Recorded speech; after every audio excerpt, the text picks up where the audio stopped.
এই যে পেনের যে স্ট্যান্ডটা দেখছি নিচের দিকে ঝুলছে, ভর এদিকে ডিস্ট্রিবিউট হয়ে গেল, মানে ভর কেন্দ্র নিচে চলে গেল। ভর কেন্দ্র কোথায় গেল? এই যে ধারটা আছে, এই ধারটাতে ভর কেন্দ্র চলে, আর ভর কেন্দ্রকে আমি আটকে রেখেছি, সেই জন্য পড়ছে না। বুঝতে পারছিস ব্যাপারটা?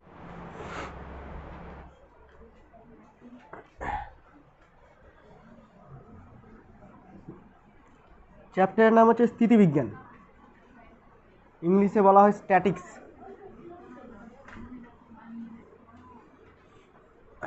স্থিতিবিজ্ঞান অথবা স্ট্যাটিক্স, দেখ নামটার মধ্যেই পুরো চ্যাপ্টারটার কনসেপ্ট লুকিয়ে আছে। স্ট্যাটিক্স মানে অ্যাকচুয়ালি কী বোঝাচ্ছে, বা স্থিতিবিজ্ঞান মানে কী বোঝাচ্ছে, বস্তুর স্থির অবস্থা, তাই না? স্থির অবস্থা নিয়ে মেনলি আমরা এখানে পড়ব। তবে ওই স্থির অবস্থায় যাওয়ার আগে কয়েকটা টার্ম আমাদেরকে একটু প্রথমে জেনে নিতে হবে। ঠিক আছে, কয়েকটা টার্ম আমরা জেনে নেব। কী কী টার্ম, কিছু ডেমনস্ট্রেশন আজকে তোদের দেখালে ভালো হতো, করতে পারিনি, যাই হোক পরে একদিন দেখিয়ে দেবো, এর পরের দিন না তো তোদের দেখিয়ে দেবো, আজকে একটু একটু বলে দিই। দেখ প্রথমে আমাদেরকে যেটা বুঝতে হবে এই চ্যাপ্টারে, সেটা হচ্ছে ভর কেন্দ্রের কনসেপ্ট। ভর কেন্দ্র খুব ভাইটাল একটা টপিক, ক্যালকুলেশনকে অনেক সরল বানিয়ে দেয় ভর কেন্দ্র, বা এটাকে বলা হয় centre of mass. Centre of mass, net fit দিবি, তাই আমি ইংরেজিগুলো বলে রাখছি, টার্মগুলো অন্তত জেনে রাখ। ভর কেন্দ্র, সেন্টার অফ মাস, COM। জিনিসটা কি, ভর কেন্দ্র কনসেপ্টটা অ্যাকচুয়ালি কী বোঝাচ্ছে? ভরের কেন্দ্র, এরকম বুঝতে পারছি নামটা শুনে, তাই তো? ভরের কেন্দ্র মানে বলতে চাইছে তুই একটা বৃহৎ বস্তুকে নিয়ে ধর আলোচনা করছিস। আমরা এতদিন পর্যন্ত যত আলোচনা করেছি সবগুলোতে একটা কণা হিসেবে অ্যাজিউম করে নিয়েছি, তাই না? একটা পার্টিকেল হিসেবে অ্যাজিউম করে নিয়েছি, যেটা এত ভেলোসিটি নিয়ে যাচ্ছে, এই রেখা বরাবর যাচ্ছে। কী করেছি, একটা কণা হিসেবে অ্যাজিউম করেছি। এবার বস্তুটা তো কণা না হয়ে একটা বৃহৎ আকারের বস্তু হতে পারে, সুমন দাসও হতে পারে আমার মতো, তাই না? এরকম বৃহৎ আকারের একটা বড় বস্তু। তাহলে এই বস্তুর ক্ষেত্রে যখন তোকে ক্যালকুলেশন করতে হবে, তুই কী করবি, আমাকে একটা কণা রূপে ইমাজিন করবি। এবার আমাকে যদি কণা রূপে ইমাজিন করিস, আমি তো এত বড় এতটা জায়গা নিয়ে আছি, তাহলে আমার ওই কণাটাকে তুই কোথায় ইমাজিন করবি? মাথায়, পেটে, পায়ে, কোন জায়গায় ইমাজিন করবি? কোনো একটা পার্টিকুলার পজিশনে ইমাজিন করতে হবে তো, যেখানে আমার সমস্ত ভর কেন্দ্রীভূত আছে বলে আমি ধরে নিতে পারি, তাই না? সেই নির্দিষ্ট বিন্দুটার নাম হচ্ছে ভরকেন্দ্র। তাহলে ভরকেন্দ্র কি? ভরকেন্দ্র হচ্ছে কোনো একটা বৃহৎ আকারের বস্তু, তার সমস্ত ভর কোনো একটা নির্দিষ্ট বিন্দুতে কেন্দ্রীভূত আছে বলে আমি ধরে নিতে পারি। যে কোনো বিন্দু না, একটা নির্দিষ্ট বিন্দুই হবে, যে বিন্দুতে তুই ওই সমস্ত ভরটা কেন্দ্রীভূত আছে ধরে নিয়ে ক্যালকুলেশন যদি করিস, তাহলে ওভারঅল বডিটার জন্য ক্যালকুলেশন করলে যা এফেক্ট পাওয়া যেত সেম এফেক্ট পাওয়া যাবে। বোঝা গেছে? তাহলে আমার এই সমস্যাটা দূর হয়ে যাবে। তোদের বইয়ে সংজ্ঞাটাকে এইভাবে দিচ্ছে যে কোনো একটা বস্তুর যে বিন্দু অভিমুখে বল প্রয়োগ করলে, যে বিন্দুর অভিমুখে বল প্রয়োগ করলে বস্তুটার মধ্যে শুধুমাত্র রৈখিক গতি সৃষ্টি হবে, কোনো ঘূর্ণন গতি সৃষ্টি হবে না, সেই বিন্দুটাকে বলবো ভরকেন্দ্র। বুঝতে পারলাম না? মনে কর মেজের ওপরে এরকম একটা ব্লককে রাখা আছে, ঠিক আছে? এরকম একটা ব্লককে আমি এই জায়গাটায় রেখে দিয়েছি। এবার আমি যদি এই জায়গাটাতে বল প্রয়োগ করি, এই জায়গাটা যদি এইভাবে ঠেলি, তাহলে তুই বলতো এটা তো সামনের দিকে এগাবে, সাথে কিন্তু এরকম ঘুরে যাওয়ার উপক্রম হবে। বুঝতে পারছিস ব্যাপারটা? এগুলো দিয়েই দেখাই। এই টাইপের কোনো অবজেক্ট আছে, ঠিক আছে? এটা যেহেতু উল্লম্ব তল, আমাকে ধরে রাখতে হচ্ছে। আমি যদি এখানে ফোর্স অ্যাপ্লাই করি, সামনের দিকে তো এগাবে, কিন্তু এরকম ঘুরে যাওয়ার উপক্রম হচ্ছে, তাই না? আমি বিন্দুটাকে একটু চেঞ্জ করে এখানে নিয়ে আসি, রৈখিক গতিটা একটু বেশি হলো, কিন্তু তবুও ঘুরছে। বুঝতে পারছিস ব্যাপারটা? এবার আমি যদি এই জায়গাটাতে ফোর্সটাকে অ্যাপ্লাই করি, একদম মিডিল পয়েন্টে, ঠিক আছে, একদম মিডিল পয়েন্টে যদি ফোর্সটাকে অ্যাপ্লাই করি, তাহলে এর মধ্যে কোনো ঘূর্ণন সৃষ্টি হবে না, সোজা রৈখিক গতিতে চলে যাবে। বুঝতে পারছিস ব্যাপারটা? তাহলে এই বিন্দুটাই হচ্ছে ভরকেন্দ্র। আমি ধরে নিতে পারি এর সমস্ত ভরটা 10 কেজি এখানে কেন্দ্রীভূত আছে। ক্লিয়ার হলো ব্যাপারটা? এটা তোদের বইয়ের সংজ্ঞাটা দিয়েছে যে সমস্ত ভর এমন একটা বিন্দুতে কেন্দ্রীভূত থাকবে, যে বিন্দু অভিমুখে বল প্রয়োগ করলে বস্তুটার মধ্যে শুধুমাত্র রৈখিক গতি সৃষ্টি হবে, কোনো ঘূর্ণন গতি সৃষ্টি হবে না, সেই বিন্দুকে বলবো আমরা ভরকেন্দ্র। বুঝতে পারলি ব্যাপারটা? এবার বিভিন্ন বস্তুর ভরকেন্দ্র বিভিন্ন রকম হয়, ক্যালকুলেটিভ পার্টটাতে একটু পরে আসছি, কিন্তু মজার জিনিসগুলো আগে দেখে নিই যে ভরকেন্দ্র বিভিন্ন বস্তুর ক্ষেত্রে কী করে মেজার করবো। মনে কর এই যে রডটা, এই যে ব্লকটা, কাঠের এই ব্লকটা, এর ভরকেন্দ্র কোথায় হবে? নর্মালি বোঝা যাচ্ছে যে এর ভরকেন্দ্র একদম মিডিল পয়েন্টে মাঝখানেই হবে। আচ্ছা যদি এই দিকটা একটু মোটা হতো আর এই দিকটা যদি পাতলা হতো, তাহলে ভরকেন্দ্র কোথায় হতো?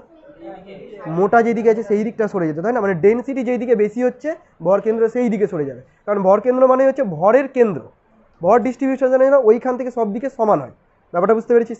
এবার তুই এইখানে যদি ভরকেন্দ্র খুঁজতে যাস, তুই কী করবি? মাঝখানের বিন্দুটা বলি, তাই না? মাঝখানের বিন্দু তুই খুঁজে পাবি, তুই এখন স্কেল দিয়ে মাপতে হবে, এখান থেকে এত দূর, ওখান থেকে অত দূর, তাই না? তুই নর্মালি খুঁজে বের করতে পারবি যে ভরকেন্দ্র কোথায়। দেখ হচ্ছে না, কিন্তু এদিকে নেমে যাচ্ছে, তো এইভাবে বসিয়ে বসিয়ে করতে পারিস। সবথেকে ভালো এক্সাম্পল, মানে সবথেকে ভালো এক্সপেরিমেন্ট করেছিলাম হয়তো কোনোদিন, এইরকমভাবে দুটো আঙুলকে নিয়ে আসবি, অটোমেটিক চলে আসবে, পড়বে না, ঠিক আছে? রিলসে দেখতে পাবি তোরা সাধারণত, এটা একদম মাঝখানের পয়েন্টে চলে আসবে, কোনো দিকে যাচ্ছে না। বুঝতে পারলি? এক হাতে করতে গেলে যতটা না সুবিধা হবে, দু হাতে করতে গেলে বেশি সুবিধা হবে। এইটা হলো ভরকেন্দ্র। এটা তো আমি একটা লম্বা বস্তু বললাম বলে এর ভরকেন্দ্রটা এই জায়গাটাই। যদি আমি এরকম একটা ব্লক নিই, এই ব্লকটার ভরকেন্দ্র কোথায় থাকবে? এর জ্যামিতিক সেন্টারে থাকবে। জিওমেট্রিক্যাল সেন্টারে, জিওমেট্রিক্যাল সেন্টারটা কোথায়? এই যে তলটা দেখতে পাচ্ছিস আর নিচের তলটা দেখতে পাচ্ছিস, এই তলের মধ্যবিন্দু আর এই তলের মধ্যবিন্দু, এই দুটো মধ্যবিন্দুকে যদি আমি যোগ করি তাহলে ভেতর দিয়ে একটা সরলরেখা পাবো। সেই সরলরেখাটার মধ্যবিন্দুটা হচ্ছে তার জ্যামিতিক কেন্দ্র। বোঝা গেল ব্যাপারটা? তার মানে কোনো বডি যদি সিমেট্রিক্যাল শেপে থাকে, জ্যামিতিক শেপে যদি থাকে, তাহলে সেই বডিটার ভরকেন্দ্র কোথায় থাকবে তুই বলে দিবি যে তার জ্যামিতিক সেন্টারে থাকবে। সেটা যদি রড হয় রডের মাঝখানে থাকবে, এরকম ব্লক যদি থাকে তাহলে বলে দিলাম কোন জায়গায় থাকবে। আয়তাকার তল যদি থাকে, মনে করে এরকম একটা আয়তাকার তল, এটা আয়তাকার তল নিয়ে নে, এই আয়তাকার তলটার কোথায় থাকবে? এই জায়গাটা থাকবে। কী করে বলবো? কর্ণদ্বয়ের ছেদবিন্দুতে। কর্ণদ্বয়ের ছেদবিন্দুটা হচ্ছে তার ভরকেন্দ্র। বোঝা গেছে? যদি আমি এরকম একটা বৃত্তাকার তল নিই, থালা নিয়ে নিলাম, মনে কর প্লেট নিয়ে নিলাম, তাহলে কোথায় থাকবে? সেন্টারে থাকবে, তাই না? একটা নিরেট গোলক নিয়ে নিলাম, লোহার গোলক, কোথায় থাকবে? সেন্টারে থাকবে। তার মানে সুষম আকৃতির যদি কোনো বস্তু থাকে সহজেই বলে দিতে পারবি। এটাই যদি এবড়ো খেবড়ো একটা পাথর শেপ হতো, যেমন তেমন শেপ, এইরকম এইরকম এইরকম, যেমন কোথায় আছে ভরকেন্দ্র বলতে পারবো। বুঝলেন? এর ক্ষেত্রে ক্যালকুলেশনের দরকার আছে। এগুলোর ক্ষেত্রে আমরা ভরকেন্দ্রটাকে বলে দিতে পারবো। ঠিক আছে, এবার দেখ ভরকেন্দ্রের কিছু এক্সাম্পল দিই, প্র্যাকটিক্যাল এক্সাম্পল দিই ভরকেন্দ্রের গুরুত্ব কতটা। আমার যে ভরকেন্দ্র, আমি একটা অবজেক্ট, তো আমার একটা ভরকেন্দ্র থাকবে, আমার এমন একটা পয়েন্ট আছে যে পয়েন্ট থেকে আমার সমস্ত ভরের ডিস্ট্রিবিউশনটা সমান হবে। তো নর্মালি আমি ধরে নিচ্ছি আমার নাভিতে আছে, ভরকেন্দ্রটা এই জায়গাটা আছে, এখান থেকে সমস্ত ভরের ডিস্ট্রিবিউশনটা সমান। বোঝা গেল? আমি দেখ এইভাবে দাঁড়িয়ে আছি, আমার ভরকেন্দ্রের উপরে কিন্তু বস্তুটা বল প্রয়োগ করছে নিচের দিকে। কে বল প্রয়োগ করছে? পৃথিবী। বস্তু নয়, সরি, পৃথিবী নিচের দিকে বল প্রয়োগ করছে। আমার উপরে বল প্রয়োগ করছে, মানে আমি ধরে নিতে পারি আমার ভরকেন্দ্রের উপরে বল প্রয়োগ করছে। এবার ভরকেন্দ্রের উপরে যখন বল প্রয়োগ করছে, বলটা নিচের দিকে কাজ করছে। আমার পায়ের মেঝেটা দেখ ভরকেন্দ্র বরাবর নিচের দিকে যদি যায় তাহলে পায়ের মেঝেটা দুই পাশে পড়ছে। ছবি এঁকে বোঝানোর চেষ্টা করি, নিজেকে দিয়ে অকার্ড লাগছে। ভুঁড়ি আমার বেশি আছে না? হ্যাঁ, এটা ভরকেন্দ্র, এই বরাবর ফোর্স অ্যাপ্লাই হচ্ছে। এবার যেহেতু এইদিকে দুটো সাপোর্ট আছে, এই সাপোর্টের জন্য আমাকে আটকে নিচ্ছে, আমি কোনো দিকে পড়ছি না। ঠিক আছে, ব্যাপারটা বুঝতে পারলি তো? এটাই যদি আমি এক পায়ে দাঁড়াতে যাই, ইমাজিন কর আমি যদি এক পায়ে দাঁড়াই, যেভাবে দাঁড়িয়ে আছি এক পায়ে দাঁড়াতে গেলে এরকম থাকতে পারবো না, আমাকে একটু এই দিকে হেলে যেতে হবে। ইমাজিন করতে পারছিস ব্যাপারটা? কেন এরকম হচ্ছে বলতো? যখন আমি এই পাটাকে তুলে নিচ্ছি, এই পাটা নেই, ধর এদিকে তুলে নিয়েছি, বুঝতে পারছিস ব্যাপারটা? তাহলে ভর ডিস্ট্রিবিউশনটা এইদিকে বেশি হয়ে যাচ্ছে, সেন্টার থেকে ভর ডিস্ট্রিবিউশন কাছাকাছি, এইদিকে বেশি হয়েছে ভর ডিস্ট্রিবিউশন। তার মানে কি ফোর্স, ভরকেন্দ্রটা এইদিকে সরে যাবে। আর ভরকেন্দ্র যখনই আমার এই পাদদেশ থেকে নিচে সরে যাচ্ছে, তখন কি হচ্ছে? ফোর্স এদিকে টানছে, আমার মধ্যে ঘূর্ণন সৃষ্টি হয়ে যাচ্ছে, আমি পড়ে যাওয়ার উপক্রম হচ্ছি। এটাকে ব্যালেন্স করার জন্য কি করছি? আমি এই দিকে একটু হেলে যাচ্ছি, যাতে সেন্টারটা এই দিকে এগিয়ে যায়। ব্যাপারটা বুঝতে পারলি তো? এক পায়ে দাঁড়িয়ে, দু পায়ে দাঁড়িয়ে আছে এরকম, যখনই আমি এক পা তুলবো এরকম আর থাকতে পারবো না, আমাকে একটু এইদিকে অ্যাঙ্গেল করতেই হবে। এর আরও সুন্দর এক্সাম্পল দেখা যায় দেওয়ালের সাথে দাঁড়িয়ে। তোদের করেছিলাম না? হ্যাঁ, এদের করেছিলাম আমি দেওয়ালের সাথে দাঁড়িয়ে। এখানে তো দেওয়াল নেই, ওইখানে আছে, করে দেখতে পারিস। দেওয়ালের সাথে এইরকম ভার্টিক্যালি দাঁড়াতে হবে তোদেরকে, একদম দেওয়ালের সাথে লেগে এই পায়ের সাথে যেন কোনো রকম গ্যাপ না থাকে। ঠিক আছে, মনে করে এটা দেওয়াল, দেওয়ালের সাথে একদম হাতও লেগে থাকবে আর একটা পাও লেগে থাকবে, বেশি ফাঁক হয়ে গেল পাটা, মোটামুটি বুঝে গেলে একদম গা লেগে থাকবে। ঠিক আছে, যেভাবে আমি দাঁড়িয়ে আছি দেওয়ালের সাথে এরকম, এই পাটাকে লাগিয়ে এই পাটাকে ওঠানোর চেষ্টা কর, কোনো মতেই পারবি না, এইদিকে বেঁকে পড়ে যাবে। বাড়িতে চেষ্টা করবি, এখানে অকার লাগবে তোদের করতে, ভালো লাগবে না, বাড়িতে করে দেখবি। এই পাটাকে দাঁড়াবি, আমি তোদের করে দেখাচ্ছি একবার দেখ। আমি যদি এই পাটাকে দাঁড় করাই, লাগিয়ে রেখেছি আর এটাকে করি, এই পাটাকে তুলতে গেলে এইদিকে পড়বই, বুঝতে পারছিস তো? তুলতে পারবো না। তার জন্য কী করতে হবে? এই জায়গাটাকে ছাড়তে হবে, কিছুটা এগিয়ে এসে এইভাবে তুলে, মানে এদিকে আমি হেলে যাচ্ছি। বোঝা গেল ব্যাপারটা? ভরকেন্দ্র জিনিসটা কি? তাহলে ভরকেন্দ্রের গুরুত্ব আছে। ভরকেন্দ্র কী করে দেয়? সমস্ত বস্তুটাকে একটা সেন্টারে কেন্দ্রীভূত করে দেয়, দিয়ে আমার ক্যালকুলেশনটাকে সুবিধা করবে। এবার ক্যালকুলেটিভ পার্টে ঢুকে যাচ্ছি।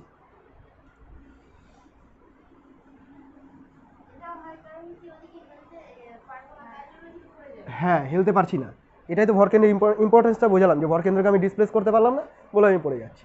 যাই হোক, এবার ভরকেন্দ্রকে আমরা মেজার করবো কী করে? দেখ, মনে করে একটা বিস্তৃত বস্তু নিয়ে নিয়েছি, বিস্তৃত বস্তুটা অনেকগুলো পার্টিকেল নিয়ে তৈরি হবে, অসংখ্য পার্টিকেল নিয়ে তৈরি হবে। আমি কি করছি বোঝার সুবিধার জন্য, মনে করছি এই পুরো বস্তুটা 3টা পার্টিকেল নিয়ে তৈরি, এই একটা, এই একটা, এই একটা। এটার ভর হলো m1, এই ভরটা m2, আর এই ভরটা হচ্ছে m3। ঠিক আছে, ম্যাথমেটিক্যালি কী করে বের করবো যে এর ভরকেন্দ্র কোথায় আছে? এই যে বস্তুটা দেখতে পাচ্ছি, এর ভরকেন্দ্রটা কোথায় আছে? এই বস্তুটা কতগুলো পার্টিকেল নিয়ে তৈরি?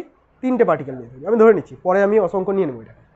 তো ধরে নে কোনো একটা পার্টিকুলার রেফারেন্স ফ্রেম থেকে, নির্দেশতন্ত্র বলি আমরা, কোনো একটা পার্টিকুলার রেফারেন্স ফ্রেম এক্স আর ওয়াই, এখান থেকে m1টা যে ডিস্টেন্সটা সেটা হচ্ছে x1, y1 স্থানাঙ্কের আকারে প্রকাশ করছে এর অবস্থানটাকে। 2 নম্বর যেটা আছে সেটা হলো x2, y2 and x3, y3। এরকম 3টা পয়েন্টের আমি স্থানাঙ্ক বলে দিলাম। ওকে, এবার যদি এদের ভর কেন্দ্রটা সামহাও কোনো একটা পয়েন্ট ধরে নিচ্ছি, এই পয়েন্টটা ধরে নিচ্ছি, অন্য কোনো পয়েন্টে হতে পারে, আমি ধরে নিলাম এই পয়েন্টটা হচ্ছে তাদের ভর কেন্দ্র, ভর কেন্দ্রকে প্রকাশ করার জন্য M0 দিয়ে প্রকাশ করে দিচ্ছি বা ও বিন্দু দিয়ে প্রকাশ করে দিচ্ছি, এটা হচ্ছে তাদের ভর কেন্দ্র। এই ভর কেন্দ্রের স্থানাঙ্কটাকে বলছি XCM, YCM, মানে বুঝতে পারলি, centre of mass, XCM, YCM।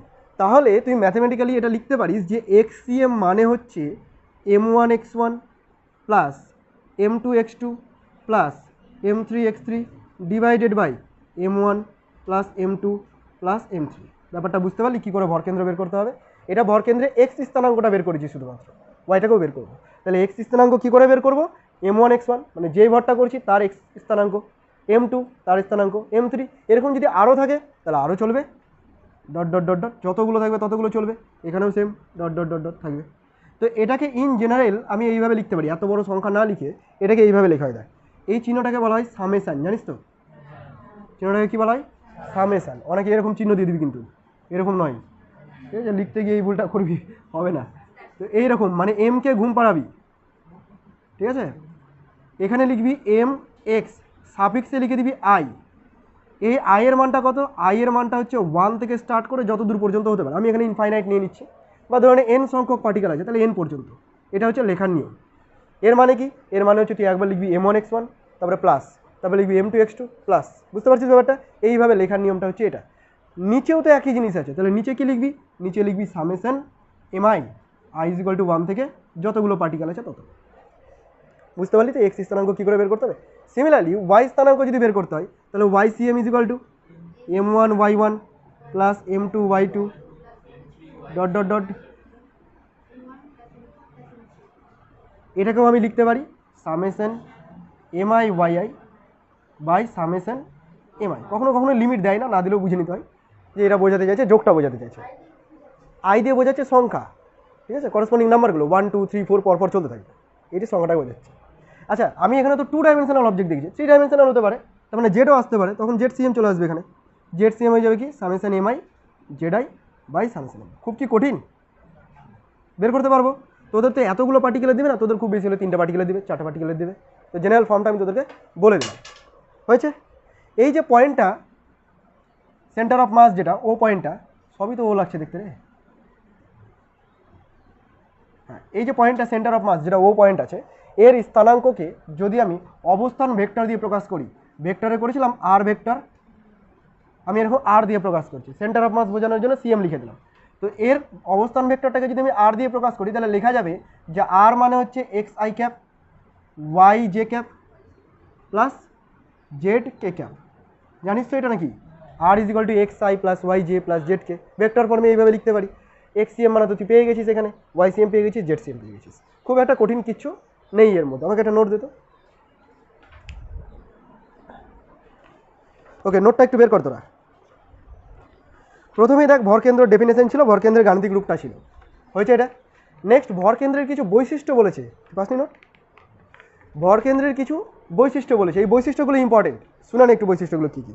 প্রথম পয়েন্টই বলেছে ভরকেন্দ্র হচ্ছে একটা অদ্বিতীয় বিন্দু। অদ্বিতীয় কথার অর্থ কি? একটা অবজেক্টের একটাই ভরকেন্দ্র থাকতে পারে, এর বেশি আর ভরকেন্দ্র অন্য কোনো জায়গায় থাকবে না। বোঝা গেছে তো?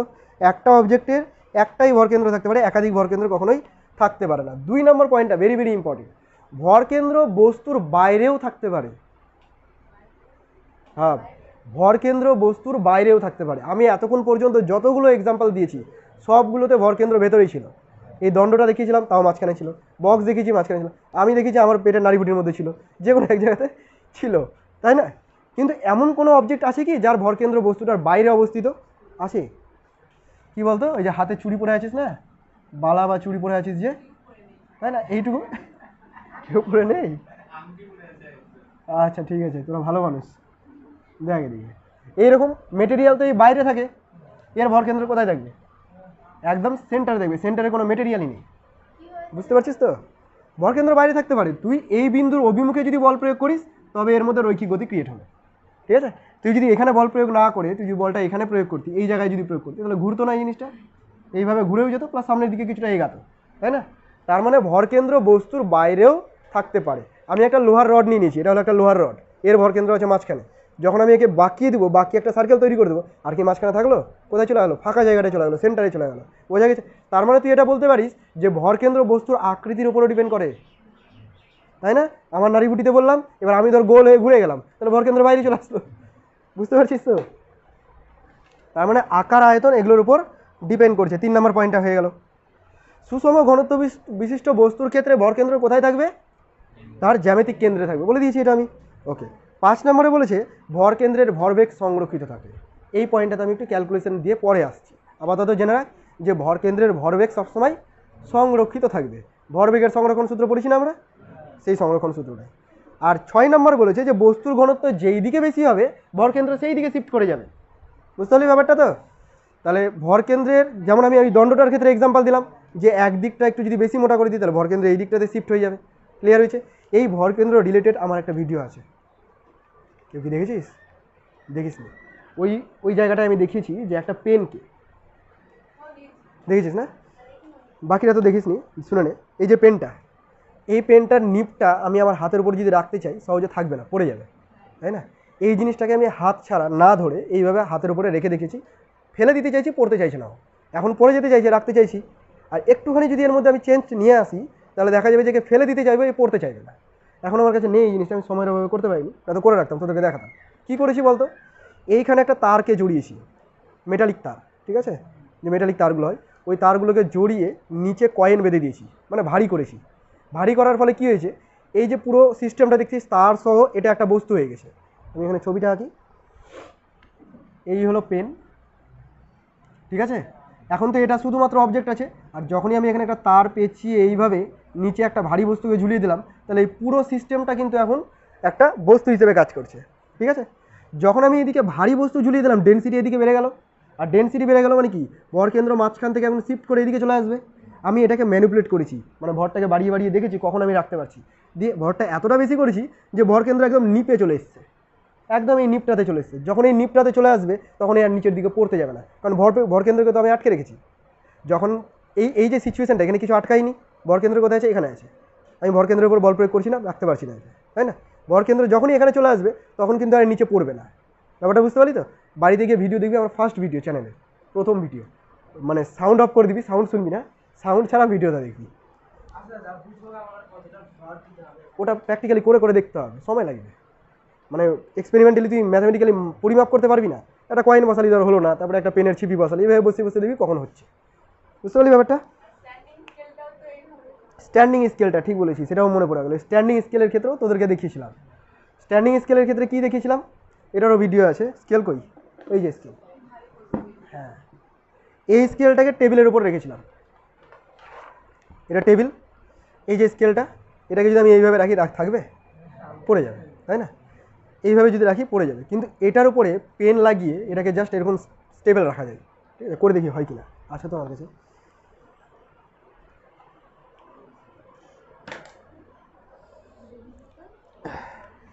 কে কে দেখেছিস? সুজন দেখেছে, অঙ্কিতা দেখেছে? আরে তোদের বাড়িতে করছিলাম, করছে না, ফেলে দেবো তবুও সোজা হয়ে যাবে। বুঝতে পারছিস ব্যাপারটা? কেন এমনটা হলো, কেন এমনটা হলো? এই যে পেনের যে স্ট্যান্ডটা দেখছি নিচের দিকে ঝুলছে, ভর এদিকে ডিস্ট্রিবিউট হয়ে গেল, মানে ভরকেন্দ্র নিচে চলে গেল। ভরকেন্দ্র কোথায় গেল? এই যে ধারটা আছে এই ধারটাতে ভরকেন্দ্র চলে এসেছে, আর ভরকেন্দ্রকে আমি আটকে রেখেছি, সেই জন্য পড়ছে না। বুঝতে পারছিস ব্যাপারটা? বাড়িতে তোরা এগুলো নিজেরা করে দেখতে পারিস, অনেক মজার মজার জিনিস আছে ভরকেন্দ্র দিয়ে। আর যদি দেখতে না চাস, অলসতা যদি ধরে নাই চেপে, তাহলে বাড়িতে গিয়ে তোরা করতে পারিস কি, ইউটিউবে সার্চ করতে পারিস, centre of mass reels search করে নিবি, কতগুলো এক্সাম্পল পেয়ে যাবি। আমি যা বললাম তার বাইরেও অনেক কিছু দেখতে পাবি তোরা। আচ্ছা, ভরকেন্দ্রের বৈশিষ্ট্য হলো, ভরকেন্দ্রের ম্যাথমেটিক্যাল ক্যালকুলেশন হলো। এবার যেটা পয়েন্ট বলছিলাম যে ভরকেন্দ্রে ভরবেগ সংরক্ষিত থাকে, এই যে পয়েন্টটা, এটা একটুখানি দেখেন। ভরকেন্দ্রের ভরবেগ কিভাবে সংরক্ষিত থাকতে পারে তার প্রমাণ।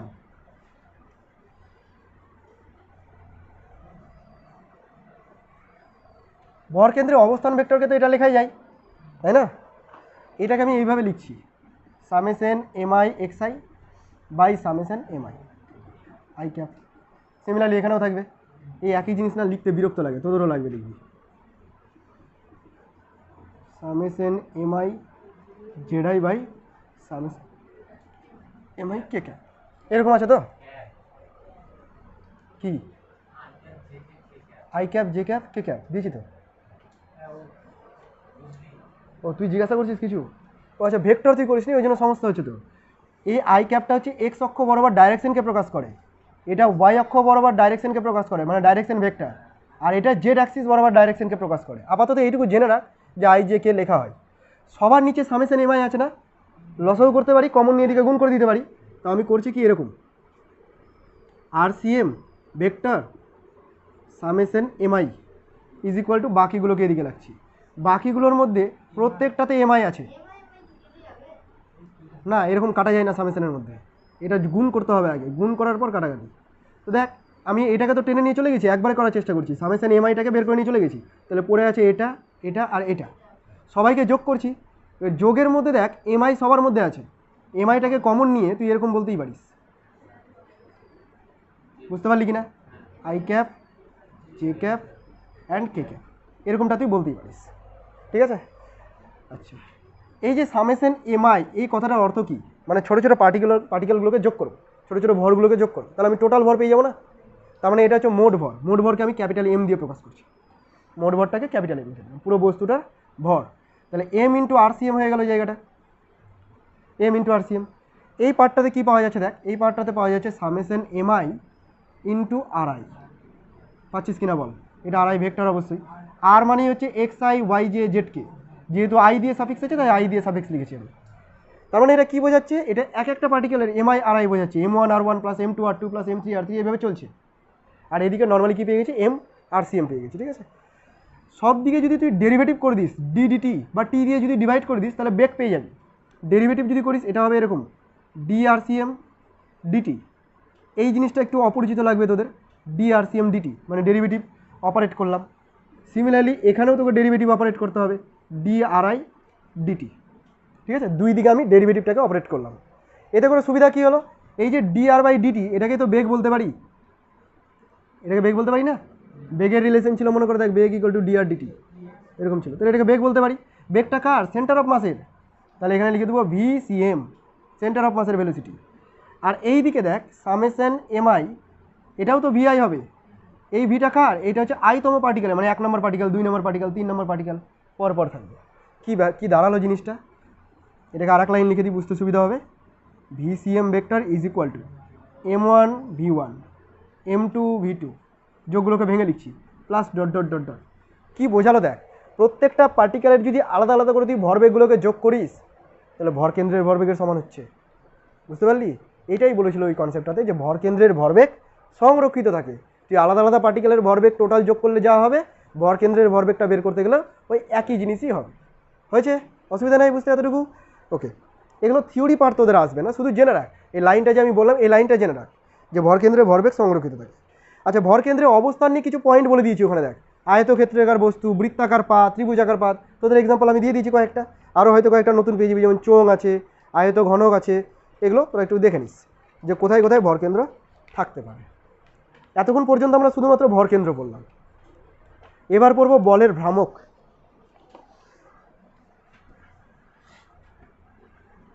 বলের ভ্রামক বা মোমেন্ট অফ ফোর্স, বলের ভ্রামক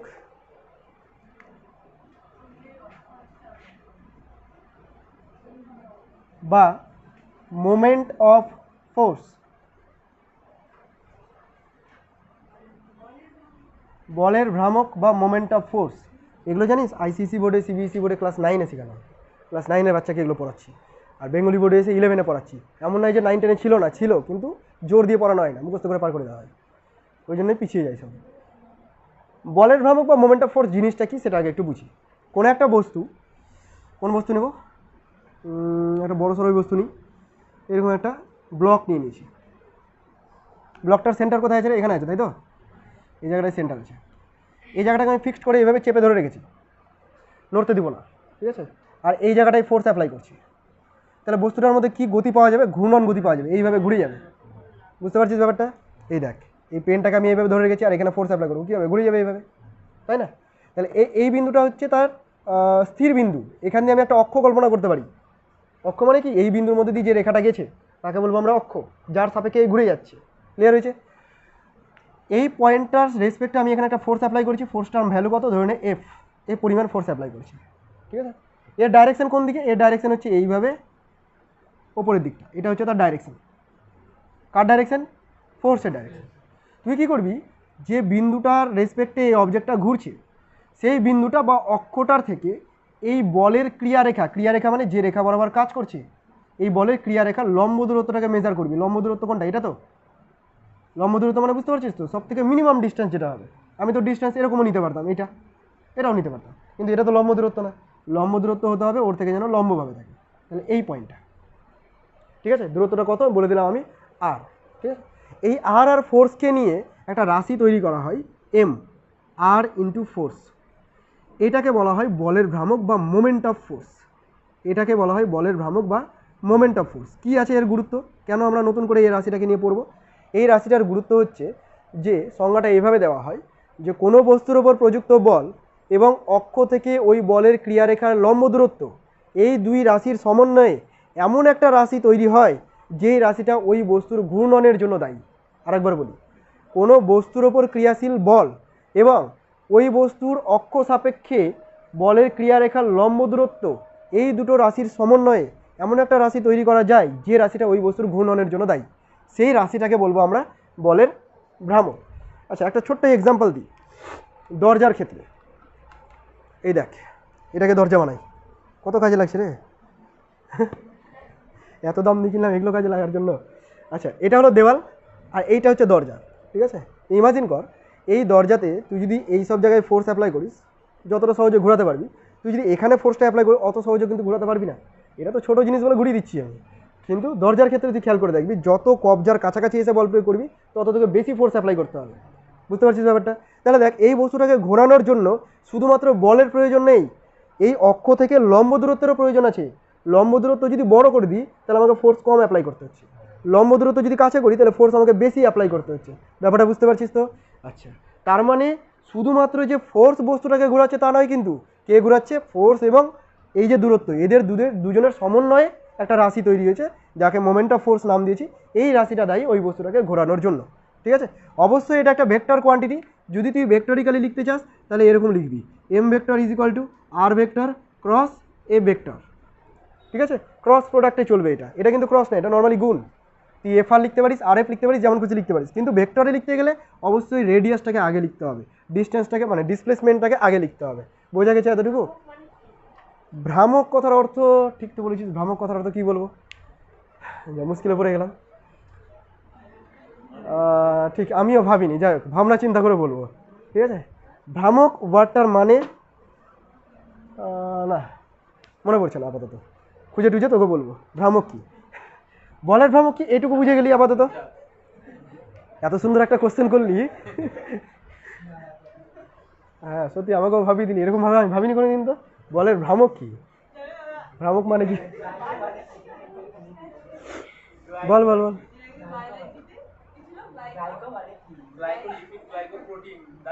হ্যাঁ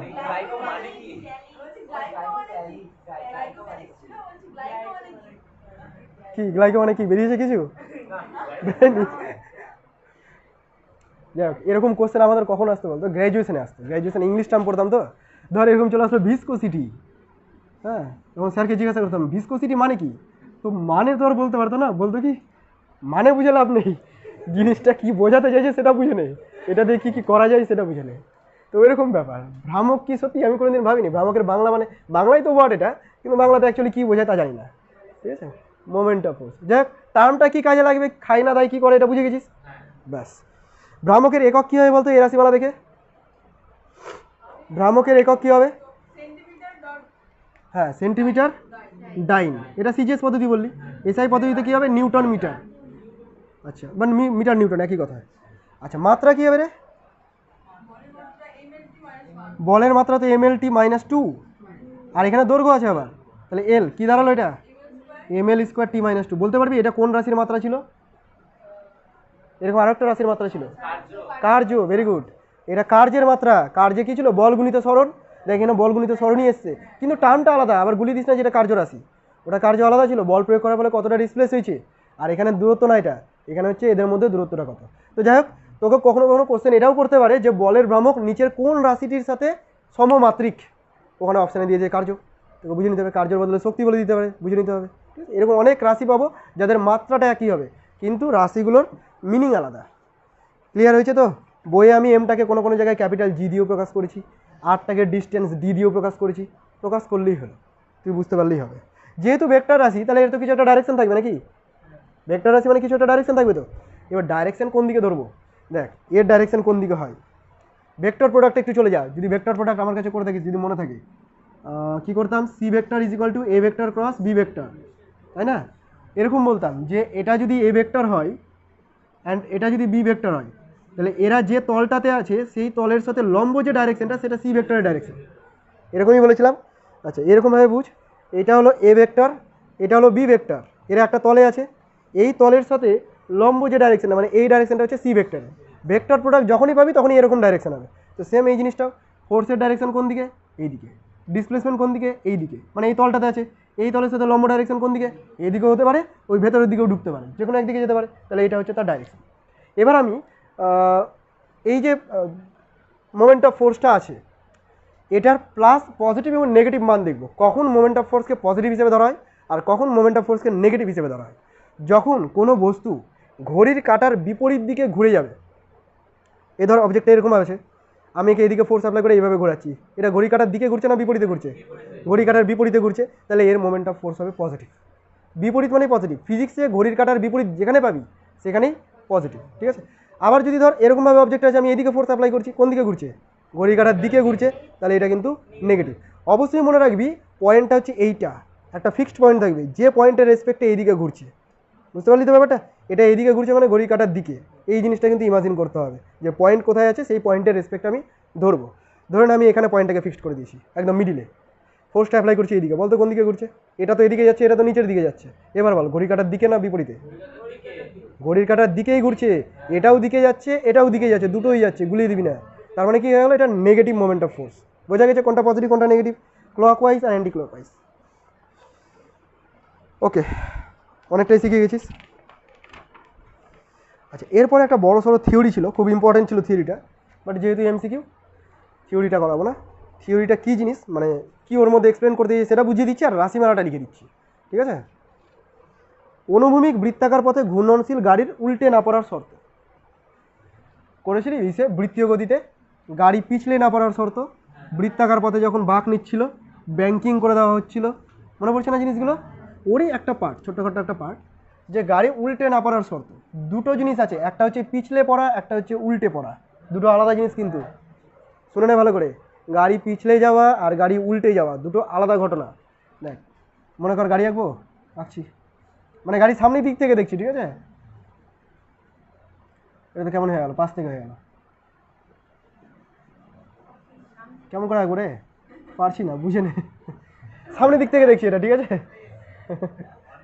হচ্ছে না, এখানে মুখ এঁকে দিলে বোঝা যাবে না, যাও অনেকটা আসছে, সামনের দিক থেকে দেখছি। হ্যাঁ, এই হলো বৃত্তাকার তল, বৃত্তাকার পথটা, এই বৃত্তাকার পথে এইভাবে বাঁক নেবে, দেখে মনে হচ্ছে না নোকিয়া মোবাইলের যে গেম খেলার গাড়িগুলো হতো ওগুলোর মতো।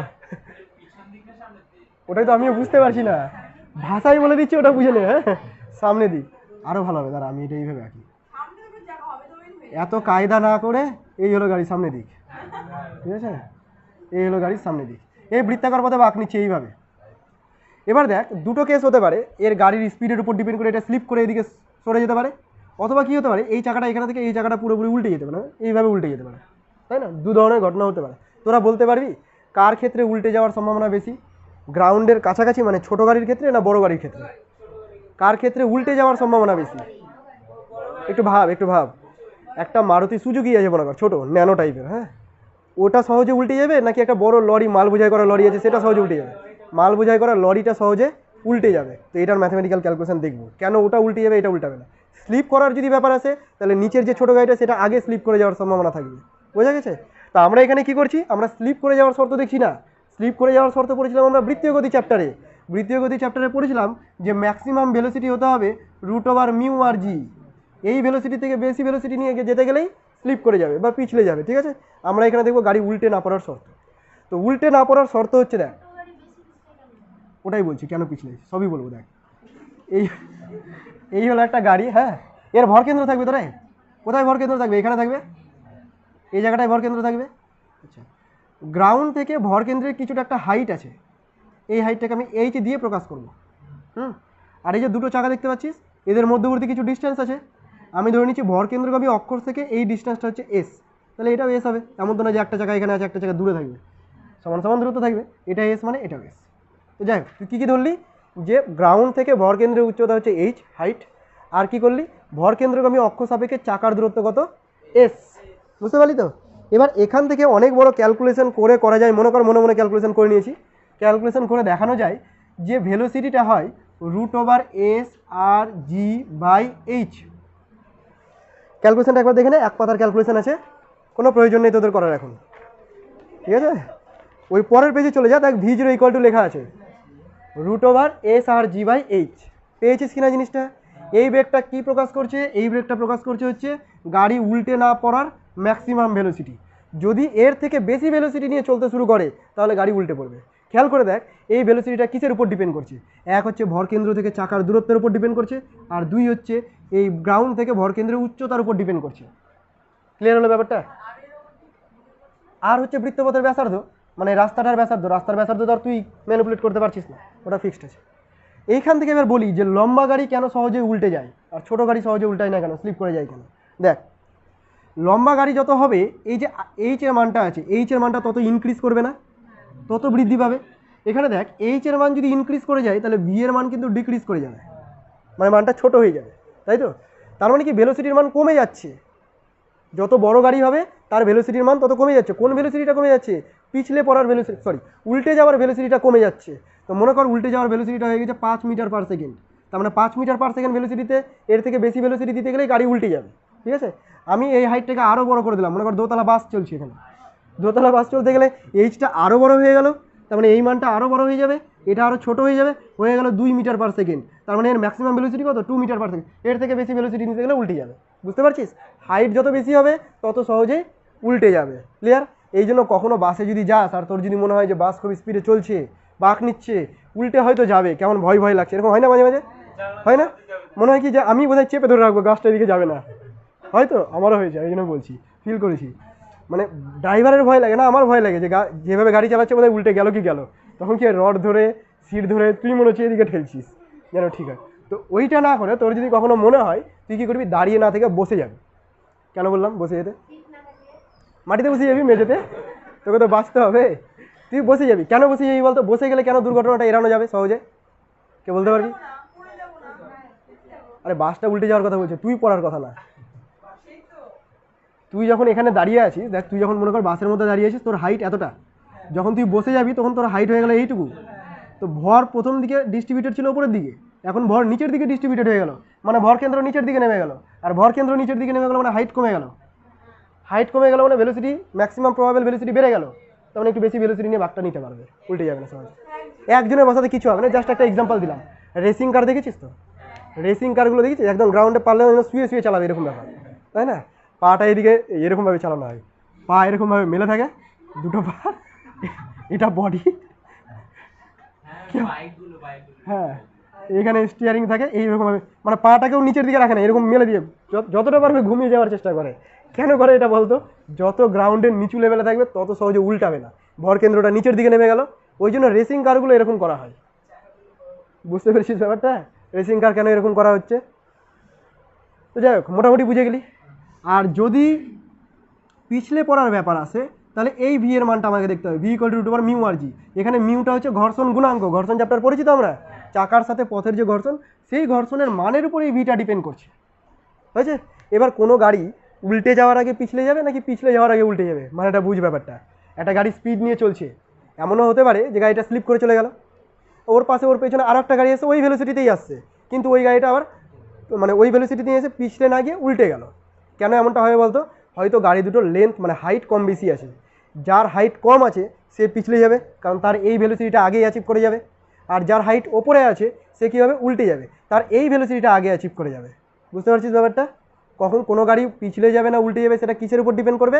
এই মিউ আর s/h এই ভ্যালু দুটোর উপর ডিপেন্ড করবে, হয়েছে? যাই হোক, অনেকটাই বুঝে গেছিস। এই নিচের দিকে ইম্পর্টেন্ট পয়েন্ট বলে লেখা আছে, দেখ ইম্পর্টেন্ট পয়েন্ট দিয়ে VM root over mu R G আছে না, আর একটা root over S R G by H, ওদের কম্পারিজন করেছি দেখ। ওকে, এবার একটু আলাদা টপিক, লব্ধি, সাম্যাবস্থা, এইসব জিনিসগুলো দেখব। সমান্তরাল বল সমূহের লব্ধি, পেয়েছিস পয়েন্টটা? সমান্তরাল বলের লব্ধি মানে কি বোঝায় বলতো? উল্টে না পড়ার ম্যাক্সিমাম বেগটা কত? রাশিমালাটা নোট না দেখে বল। Root over S R G by H. বাহ, মনে আছে। আচ্ছা, এবার এই পয়েন্টটা বের কর, নোটটা সাথে রাখ। সমান্তরাল বল সমূহের লব্ধি, সমান্তরাল বল, সমান্তরাল কথার অর্থ তো বুঝি, সমান্তরাল বলের লব্ধি, রেল লাইন, ঠিক। মনে কর এটা হলো ওয়াই অ্যাক্সিস আর এটা হলো এক্স অ্যাক্সিস, ঠিক আছে? এক্স অ্যাক্সিসের উপর দুটো ফোর্স কাজ করছে, একটা উপরের দিকে আর একটা উপরের দিকে, দুটো একই ডাইরেকশনে কাজ করছে, এদেরকে প্যারালাল ফোর্স বলতে পারি। আচ্ছা, এমনও হতে পারতো একটা উপরের দিকে কাজ করছে, একটা নিচের দিকে করছে, ওটা তো পরে যাচ্ছে। প্রথমে আমি দুটো ফোর্স নিয়ে নিয়েছি, দুটোই কোন দিকে কাজ করছে? ওপরের দিকে। এই ফোর্সটা হলো F1 আর এই ফোর্সটা হলো F2। তাহলে তুই বলতে পারবি এদের দরুন যে লব্ধিটা ক্রিয়েট হবে, সেই লব্ধির ডাইরেকশন এই দিকে হবে না নিচের দিকে হবে?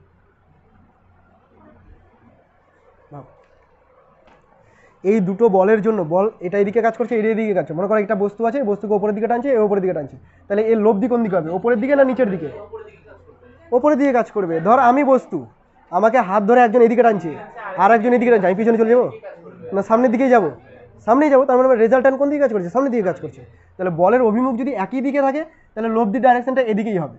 এবার এই যে লব্ধির মানটা, এটা কত হবে দেখ, F1 আর F2 এদের দুজনের মাঝামাঝি কোনো জায়গায় হবে, হতে পারে এখানে হবে, হতে পারে এখানে হবে। যার ভ্যালু বেশি হবে তার দিকে শিফট করে যাবে, ঠিক আছে?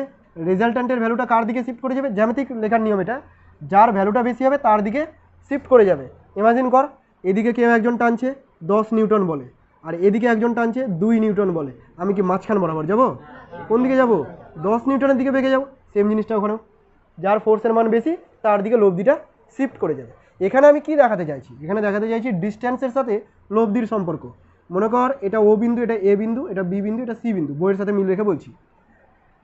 এইটুকু ডিস্টেন্সকে আমি বলে দিচ্ছি x1 আর এতটুকু ডিস্টেন্সকে বলে দিচ্ছি x2। মানে লব্ধি থেকে এ বিন্দুর যে দূরত্ব x1 আর লব্ধি থেকে বি বিন্দুর দূরত্ব হচ্ছে x2, ঠিক আছে? এতটুকু আমি কি করব, পুরো সিস্টেমটা এর উপরে লব্ধি এইদিকে কাজ করছে, পুরো সিস্টেমটা সাম্যাবস্থায় আছে। এখানে আমি টোটাল বলের ভ্রামক বের করব। টোটাল বলের ভ্রামককে কী করে বের করতে হয় দেখ, F1 ফোর্স বিন্দু থেকে অর্থাৎ অক্ষ থেকে কত দূরে আছে? ও এ দূরে আছে, তাই না? তাহলে F1 ফোর্সের জন্য যদি বলের ভ্রামক বের করি F1 ইন্টু ও এ বলতে পারি। কোনো থিওরি না, এটা ক্যালকুলেশন করতে হেল্প করবে এই জিনিসগুলো, ঠিক আছে? অ্যাপ্রোচগুলো দেখে কীভাবে করছি। এই দিকে ফোর্স কাজ করছে F1 আর এটা হলো ফিক্সড পয়েন্ট, তাহলে এখান থেকে লম্ব দূরত্ব কত? ও এ। তাহলে এটার জন্য যে বলের ভ্রামক সেটা হচ্ছে ফোর্স ইন্টু ডিসপ্লেসমেন্ট, লম্ব দূরত্বটা, ঠিক আছে? এটা পজিটিভ হবে না নেগেটিভ হবে খেয়াল করবি। আমি পয়েন্ট ধরেছি এটাকে, এবার এটা যদি একটা অবজেক্ট হয় এরপরে যদি ফোর্স এদিকে অ্যাপ্লাই করি তাহলে এ কী করবে? এইভাবে ঘুরে যাবে না, নাকি ওই দিকে ঘুরে চলে যাবে? এটা এইভাবে ঘুরে যাবে। কোন দিকে ঘুরছে? ঘড়ির কাঁটার বিপরীত দিকে ঘুরছে। আর বিপরীত দিকে ঘুরতে গেলে কী করতে হয়? পজিটিভ ধরতে হয়। অ্যান্টি ক্লকওয়াইজ মানে পজিটিভ। আচ্ছা, এবার এটার ক্ষেত্রে দেখ F2 পয়েন্টটা, F2 পয়েন্ট এটা হলো ফিক্সড পয়েন্ট, F2 এদিকে ঘুরছে, তাহলে এর জন্য moment of force F2 into OB, তাই না? এ কোন দিকে ঘুরাচ্ছে? এটা ফিক্সড পয়েন্ট, এটা তো নড়ছে না, তাহলে এইভাবে ঘুরে যাচ্ছে, মানে এটাও পজিটিভ। তাহলে টোটাল মোমেন্ট অফ ফোর্স হচ্ছে এটা। ওকে, এই যে টোটাল মোমেন্ট অফ ফোর্সটা এটা ইকুয়াল হবে যদি আমি রেজাল্ট্যান্টের সাপেক্ষে টোটাল মোমেন্ট অফ ফোর্স বের করি। রেজাল্ট্যান্ট কথার অর্থই তো এটা, যে ওদের দুজন যে এফেক্টটা দেখাতো ও একা সেই এফেক্টটাই দেখাবে, বোঝা গেল? তাহলে এদের দুজনের জন্য যে টোটাল মোমেন্ট অফ ফোর্স সেটা একাই রেজাল্ট্যান্ট মানে লব্ধিটা দেখাবে। এবার লব্ধিটা ডাইরেকশন দেখতে পাচ্ছি সেই দিকে, লব্ধি কতটা ডিস্টেন্সে আছে? ওসি ডিস্টেন্সে আছে, তাহলে লব্ধি ইন্টু ওসি, পজিটিভ না নেগেটিভ? পজিটিভ। ফিক্সড পয়েন্ট আছে এদিকে ঘুরিয়ে দিবে এটাকে, তাহলে পজিটিভ। ইকুয়েশন ক্লিয়ার হয়ে গেছে? ব্যাস, এবার এখান থেকে আমি লিখছি দেখ কীভাবে কী করবো এটাকে। F1 ও এ, F1টা রেখে দিলাম, ও এ যেটা আছে ও এটাকে আমি এইভাবে লিখছি ওসি মাইনাস এসি। লিখে কি ভুল করেছি আগে বল? ওসি থেকে এসি মাইনাস করলেই তো ও এ হয়। আচ্ছা, একই রকমভাবে F2টাকে রাখলাম, ওবি এটাকে লিখছি ওসি প্লাস বিসি। লেখা তো যায় অনেক রকমভাবে, কিন্তু আমি এইভাবে লিখবো, কিছু একটা প্রমাণ নিয়ে আসতে চাইছি। আর এদিকে রেখে দিলাম আর ইন্টু ওসি, ঠিক আছে? সলভ করবো তার আগে একটুখানি এটা দেখে নে, যেহেতু আরটা হচ্ছে ওদের রেজাল্ট্যান্ট লব্ধি, তুই আরটাকে এরকম বলতে পারিস F1 প্লাস F2। আমার উপর এদিকে 10 নিউটন বল কাজ করেছিল, এদিকে 5 নিউটন বল কাজ করেছিল, আলটিমেট এদিকে 15 নিউটন বল কাজ করছে, তাহলে আমি বলতেই পারি একই ডাইরেকশনে আছে মানে লব্ধিটা যোগ। তাহলে আর এর জায়গাতে F1 প্লাস F2 লিখলে নিশ্চয়ই আপত্তি হবে না, তাই তো? আর এর জায়গাতে এটা লিখে দিচ্ছি, আর এর জায়গাতে F1 প্লাস F2। একটু গুনটুন করবো, এদিক ওদিক নিয়ে আসি করবো। দেখ F1 OC, ওখানে F1 OC কেটে গেল, তাই না?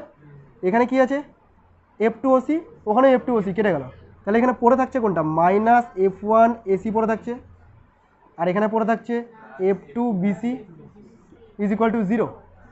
ইকুয়াল করে দিই এপার ওপারে, তাহলে দেখ F1 by F2 is equal to BC by AC হবে কি না? BCটাকে X2 বলেছি আর AC-টাকে X1 বলেছি। এইটা আমাকে মনে রাখতে হবে, এত কিছু না। এটা জাস্ট ইন্টারেস্টে বললাম যে কোথা থেকে আসলো এটা যদি না করিস তাহলে আর ভালো লাগবে না যে কী সব করে দিচ্ছে। তো এইখান থেকে আসলো কি এই জিনিসটা বললো, কি বোঝাতে চাইছে?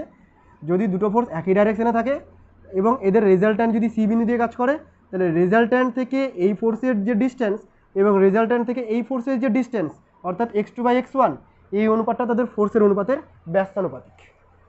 F1 by F2 X2 by X1 মানে ব্যস্তানুপাতিক। বোঝা গেছে ব্যাপারটা? তুই এটাকে এইভাবেও মনে রাখতে পারিস যে F1 X1 is equal two F2 X2, এটাও মনে রাখতে পারিস, একই কথা। আপত্তি নাই তো? এটা বুঝে গেছিস তো? এটা বুঝে গেলে বাকিগুলো নিজেদেরকে করতে হবে, কিন্তু আমি করাবো না। শুনে নে আরেকবার, এটাকে প্রথম থেকে একবার রিপিট করে দিচ্ছি। কোনো একটা অবজেক্ট ছিল, সেই অবজেক্টের উপর একই ডাইরেকশনে দুটো ফোর্স কাজ করছিল। এ হলো একটা অবজেক্ট, এর উপরে F1 এদিকে কাজ করছে, F2 ওদিকে কাজ করছে, এইভাবে তুলে ওঠাচ্ছে। তাহলে এদের যে রেজাল্ট্যান্ট সেটা অবশ্যই এই ডাইরেকশনেই কাজ করবে, সেই রেজাল্ট্যান্টটাকে আর বলে দিলাম। আরটা কি মিডিল দিয়ে কাজ করবে? করতো যদি দুটো ফোর্স সেম হতো। আলাদা আলাদা হতে গেলে কোনো একদিকে শিফট করে যাবে, যেদিকে মানটা বেশি আছে। তো যাই হোক, আমার ওগুলো নিয়ে লাভ নেই, আমি ধরে নিচ্ছি লব্ধি এদিকে কাজ করছে, আর লব্ধি থেকে এর ডিস্টেন্স X1, লব্ধি থেকে ওর ডিস্টেন্স হচ্ছে X2। আমি চাই ফোর্সের সাথে, ফোর্সের ভ্যালুর সাথে এই ডিস্টেন্সটার কী সম্পর্ক, এই যে লাস্ট এই সম্পর্কটা চাই। তার জন্য এগেলাম কীভাবে? বলের ভ্রামকের কনসেপ্ট দিয়ে। বলের ভ্রামকে কী করলাম? F1 এর জন্য বলের ভ্রামক বের করলাম, F2 এর জন্য বলের ভ্রামক বের করলাম, পজিটিভ নেগেটিভ কনসিডার করে। ঠিক আছে? এদের দুজনের জন্য টোটাল যে বলের ভ্রামক সেটা লব্ধির জন্য বলের ভ্রামকের সমান হবে, ওটাকেও লিখে দিলাম পজিটিভ নেগেটিভ কনসিডার করে। হয়েছে? এবার যে আর এর মানটা সেটাকে তুই বলতে পারিস F1 প্লাস F2। এই ক্ষেত্রে, অন্য ক্ষেত্রে অন্য কিছু হতে পারে যদি ডাইরেকশন আলাদা হয়ে যায়। এই ভ্যালুটাকে বসিয়ে দিলাম, সিম্পলিফিকেশন করে এইটা চলে আসলো। তার মানে তুই দেখতে পাচ্ছিস ফোর্স থেকে যে ডিস্টেন্স, রেজাল্ট্যান্টের যে ডিস্টেন্স, সেটা ব্যস্তানুপাতিক সম্পর্ক মেনটেন করছে। হলো? আমি তোদেরকে এটা করে দিলাম সমমুখীর জন্য, মানে একই দিকে মুখ আছে, নোটে বিপরীতমুখী করে দেওয়া আছে, ওটা তোরা বাড়িতে দেখবি। ঠিক আছে? বুঝে গেলে খুব ভালো, না বুঝে গেলে আমার কাছে এসে ক্যাঁ করবি, আমি বুঝিয়ে দেবো। আর লাস্টে গিয়ে ফর্মুলাটাকে মুখস্থ করবি। পেজ পাল্টা 2 নম্বরে আছে, দেখ। 2 নম্বরে আছে, দেখ। ওই একই জিনিসই পাবি 2 নম্বরে প্রমাণ করে। ঠিক আছে? এখানে শুধু চেঞ্জ হবে কি পজিটিভ নেগেটিভের ডাইরেকশনটা, এটাই শুধু চেঞ্জ হবে। ওকে, তাহলে এটা তোরা বাড়িতে দেখছিস। এবার দেখ বস্তুর সাম্যাবস্থা বলে কিছু একটা এসছে প্রায় শেষের দিকে, একটু ধৈর্য রাখ। বস্তুর সাম্যাবস্থা, ইকুইলিব্রিয়াম বা সাম্যাবস্থা মানে কি?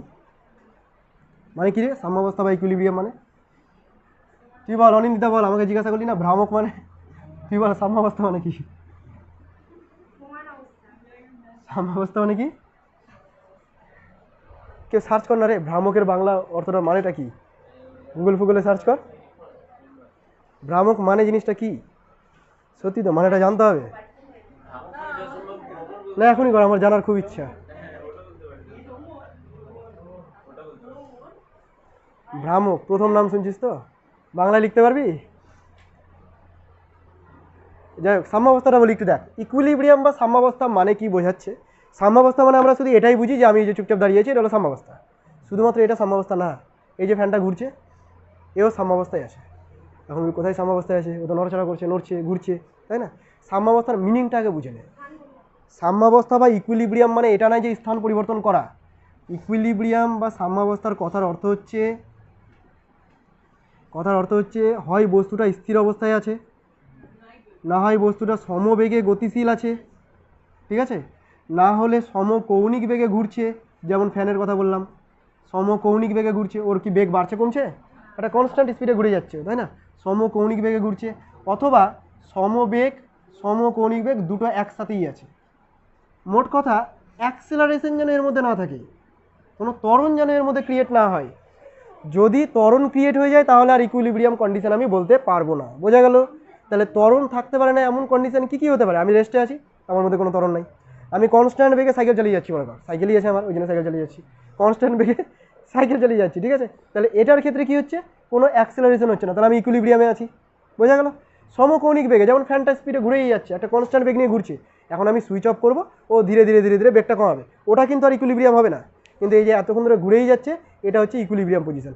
সাইকেলের চাকা, মনে কর সাইকেল সমবেগে চালাচ্ছিস আর চাকাটাও সমকৌণিক বেগে ঘুরে যাচ্ছে, তাহলে সমবেগ সমকৌণিক বেগ দুটো একসাথে আছে, এই স্টেটটাকেও তুই বলবি ইকুইলিব্রিয়াম স্টেট বা সাম্যাবস্থা, বোঝা গেল? ওকে, তো সাম্যাবস্থা হওয়ার জন্য কিছু শর্ত মেনটেন করতে হবে, দুটো শর্ত মেনলি মেনটেন করতে হবে সাম্যাবস্থার জন্য। কি কি শর্ত?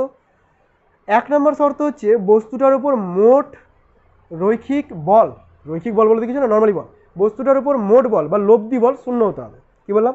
বস্তুটার উপর লব্ধি বল শূন্য হতে হবে। আর দ্বিতীয়ত, বস্তুটার উপর ক্রিয়াশীল মোট বলের ভ্রামক শূন্য হতে হবে। বুঝতে পারলাম না কিছু? লব্ধি বল শূন্য হতে গেলে কি সম্পর্ক এটার সাথে? বল যদি শূন্য হয়, এফ শূন্য মানে এম ইন্টু এ শূন্য, এফ যদি শূন্য হয় তাহলে এম ইন্টু এ শূন্য, এম তো আর কোনো দিন শূন্য হতে পারে না, তার মানে এটাই শূন্য হবে, অ্যাক্সেলারেশন নেই, বোঝা গেল? আর যখনই কোনো বস্তুর উপর ফোর্স থেকে যাবে মানে অ্যাক্সেলারেশন থেকে যাবে, আর অ্যাক্সেলারেশন থাকলে ইকুইলিব্রিয়াম হবে না, তার মানে ওই বস্তুর উপর অবশ্যই ফোর্সটাকে জিরো হতে হবে, লব্ধি ফোর্স। যদি একটা ফোর্স কাজ করে তার বিপরীতে আরেকটা ফোর্স কাজ করতে হবে, যেন রেজাল্ট্যান্টটা জিরো হয়। ক্লিয়ার? আমাকে কেউ একজন এদিক থেকে ঢেলছে, কেউ একজন ওদিক থেকে ঢেলছে, কেউ এদিক থেকে ঢেলছে, আমি কোনো দিকে যাচ্ছি না, লব্ধি বলটা শূন্য, তাহলে এই কন্ডিশনটা স্যাটিসফাই করতে হবে। শুধুমাত্র এই কন্ডিশন স্যাটিসফাই করলেই যে ইকুইলিব্রিয়াম হয়ে যাবে তা নাও হতে পারে, বুঝতে পারলি তো? কী হতে হবে? এর বলের ভ্রামকটাকে শূন্য হতে হবে। এমনও হতে পারে কোনো বস্তুর উপর লব্ধি বল শূন্য কিন্তু বস্তুটা ঘুরে যাচ্ছে। একটা এক্সাম্পল দিব, এই দেখ কী হলো জিনিসটাতে, এই ছিপিটার উপরে, এই ছিপিটাতে আমি দুটো আঙুল দিয়ে ফোর্স অ্যাপ্লাই করছি, একটা এই দিকে একটা এই দিকে, এবং দুটো ফোর্স কিন্তু আমার অজান্তে সমানই অ্যাপ্লাই করছি, দুই দিকে সমান ফোর্স অ্যাপ্লাই করছি, কিন্তু দুটো বিপরীত ডাইরেকশনে তো আছেই, লব্ধি বল কত? শূন্য হয়েছে, তার মানে কি এই ইকুইলিব্রিয়ামে আছে? নেই, এ কিন্তু ঘুরে গেল। তার মানে কি এই যেন ঘুরে না যায় সেটাও তোকে খেয়াল রাখতে হবে। আর ঘুরে যাবে না কখন? যখন এর উপরে কোনো বলের ভ্রামক থাকবে না, বোঝা গেল? তার মানে সেকেন্ড কন্ডিশন হচ্ছে তোর বলের ভ্রামক মানে রেজাল্ট্যান্ট বলের ভ্রামকটাকে শূন্য হতে হবে, লব্ধি বল শূন্য হতে হবে আর লব্ধি ভ্রামক শূন্য হতে হবে। এই দুটো কন্ডিশন যদি স্যাটিসফাই করে তবেই তুই বলতে পারবি যে পুরোটা সাম্যাবস্থায় আছে। ক্লিয়ার হয়েছে?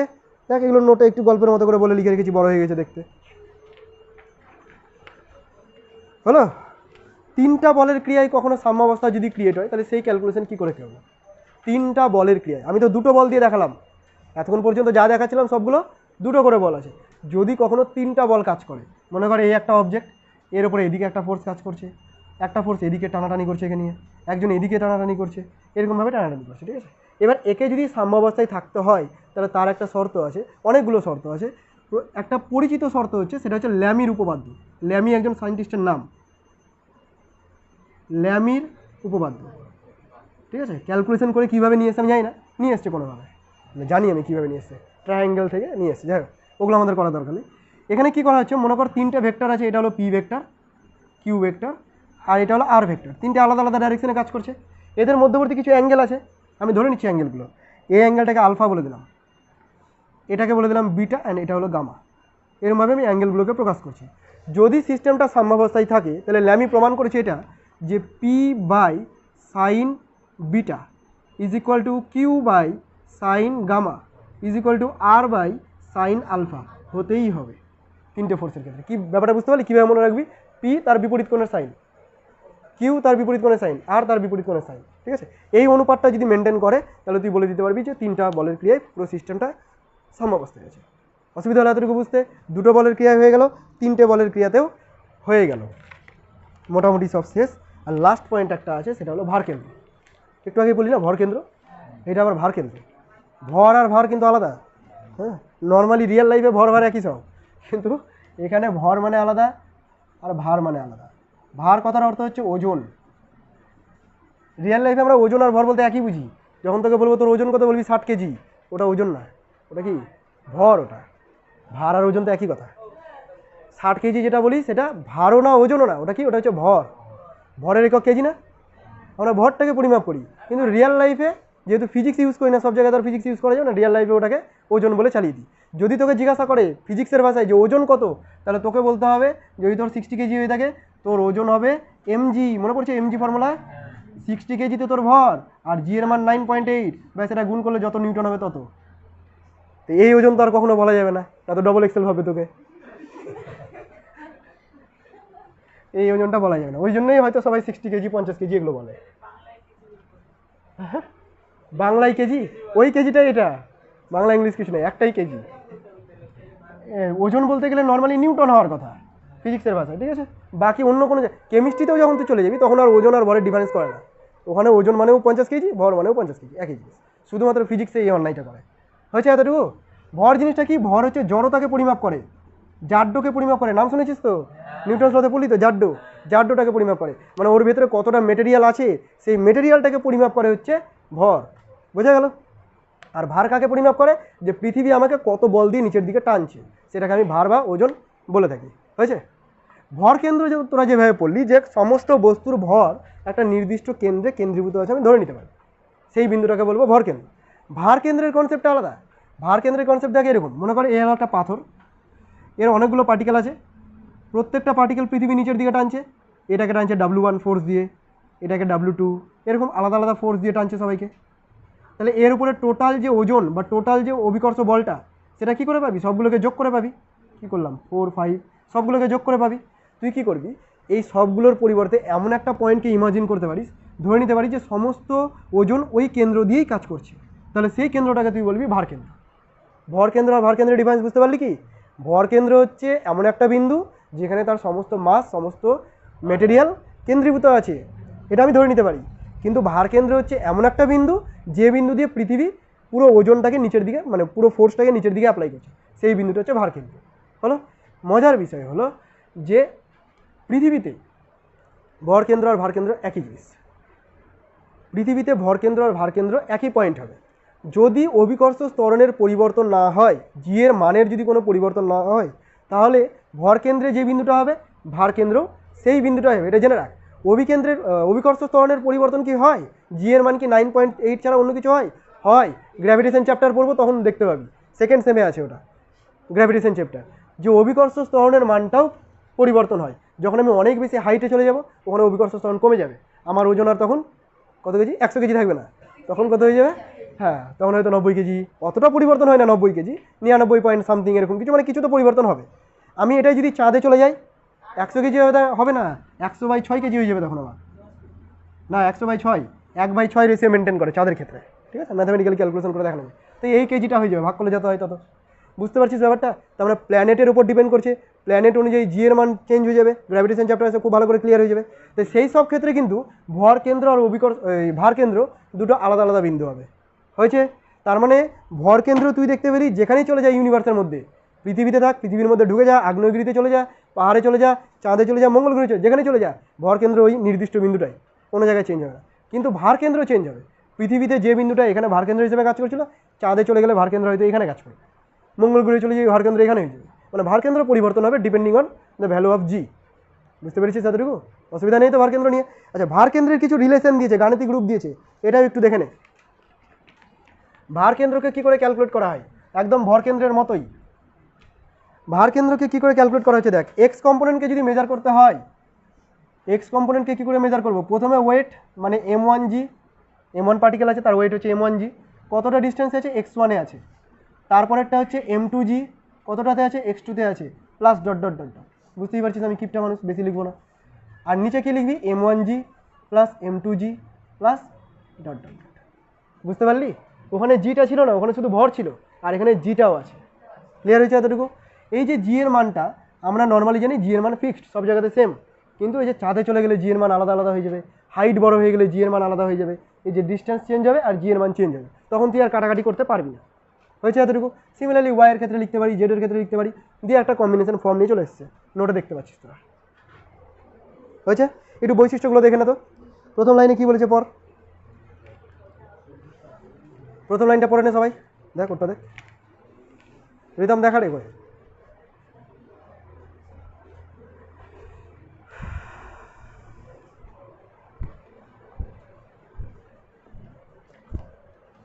কি আছে প্রথম পয়েন্ট? নির্দিষ্ট আকৃতির বস্তুর ক্ষেত্রে ভর কেন্দ্র একটা নির্দিষ্ট বিন্দু, ভার কেন্দ্র একটা নির্দিষ্ট বিন্দু, আর ওই বস্তুর আকৃতি পরিবর্তিত হলে যদি ওজনের পরিবর্তন নাও ঘটে ভারকেন্দ্রের অবস্থার পরিবর্তন ঘটবে। বোঝা গেল? ভরকেন্দ্রও তাই হতে, আকৃতির পরিবর্তন করলে ভরকেন্দ্র চেঞ্জ হতো। যাই হোক, 2 নম্বর পয়েন্ট কি বলেছে, ভারকেন্দ্র বস্তুর উপাদানের বাইরে অবস্থান করতে পারে, একদম ভরকেন্দ্রের মতো, বালা বা চুরির ক্ষেত্রে এক্সাম্পল দিলাম, রিং টাইপের অবজেক্টের ক্ষেত্রে। আচ্ছা, 3 নম্বর পয়েন্ট, কোনো বস্তুর একটির বেশি ভারকেন্দ্র থাকতে পারে না, এখানেও তাই, অদ্বিতীয় বিন্দু, এটা অনেকটা ভরকেন্দ্রের সাথে মিলে যাচ্ছে। 4 নম্বর হচ্ছে অভিকর্ষ ত্বরণের মান বস্তুর সব বিন্দুতে একই হলে ভারকেন্দ্র আর ভরকেন্দ্র একই হবে। বুঝতে পারলি ব্যাপারটা কি? ধর এখানে দেখা, একটু এটা দেখা যাচ্ছে না ভিডিওতে, দেখতো এই জায়গাটা দেখা যাচ্ছে? হ্যাঁ, মনে কর এটা হলো গ্রাউন্ড লেভেল, এইটা হলো একটা ছোট্ট পাথর এখানে পড়ে আছে, এটা হলো মাউন্ট এভারেস্ট, ঠিক আছে? এটা হলো মাউন্ট এভারেস্ট। মাউন্ট এভারেস্টের হাইট কত রে? ভালোই তো জানিস তোরা, মাউন্ট এভারেস্ট, ঠিক আছে? খেয়াল কর, একটু শুনবি, হাইটের উপর অভিকর্ষ ত্বরণ জি এর মানটা পরিবর্তন হয়ে যায়, হাইটের সাথে সাথে অভিকর্ষ ত্বরণ চেঞ্জ হয়ে যায়, কিন্তু গ্রাউন্ড লেভেলের কাছাকাছি যদি থাকে অভিকর্ষ ত্বরণের যে পরিবর্তন হয় নেগলিজিবল, ধরে নিয়ে যে পরিবর্তন হয় না, 10 তলা বিল্ডিং পর্যন্ত মনে কর যে পরিবর্তন হয় না, ঠিক আছে? তারপরে পরিবর্তন হয়। তো যাই হোক, এই যে পাথরটা আছে এর প্রত্যেকটা পয়েন্ট যদি তুই ইমাজিন করিস, প্রত্যেকটা পয়েন্টে কিন্তু জি এর মানটা ফিক্সড, ঠিক আছে? তাহলে এর ক্ষেত্রে তুই কী করতে পারিস, দেখ জিগুলোকে কমন নিয়ে নিতে পারিস, যেহেতু সব জি এর মান একই, জিগুলোকে কমন নিলে জি আর থাকবে, কেটে যাবে, আর জি কেটে গেলে যে রাশিমালাটা আসবে সেটা দেখ ভরকেন্দ্রের স্থানাঙ্ক হয়ে গেল। তার মানে ভরকেন্দ্রের স্থানাঙ্ক ভারকেন্দ্রের স্থানাঙ্ক একই হবে যদি অভিকর্ষ ত্বরণে কোনো পরিবর্তন না হয়, ঠিক আছে?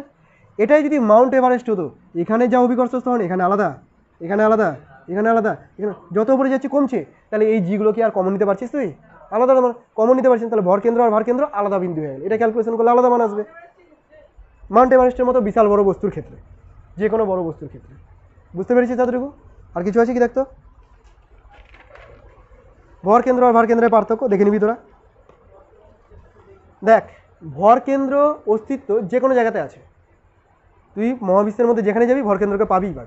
বস্তু মেটেরিয়াল আছে মানে ওর মধ্যে ভরকেন্দ্র আছে, কিন্তু ভারকেন্দ্র তুই কোনো কোনো জায়গায় নাও পেতে পারিস। মনে কর স্পেসে চলে গেলি, স্যাটেলাইট নিয়ে স্পেসে চলে গেলি, স্পেসে কি কোনো ওয়েট কাজ করে? ওয়েট যদি না কাজ করে, অর্থাৎ জি যদি না কাজ করে, তাহলে জি এর মান তো শূন্য, ভারকেন্দ্র পাওয়া যাবে? ভারকেন্দ্র পাওয়া যাবে। তাহলে ভারকেন্দ্রের অস্তিত্ব সব জায়গায় সম্ভব না। ক্লিয়ার হয়েছে এতটুকু?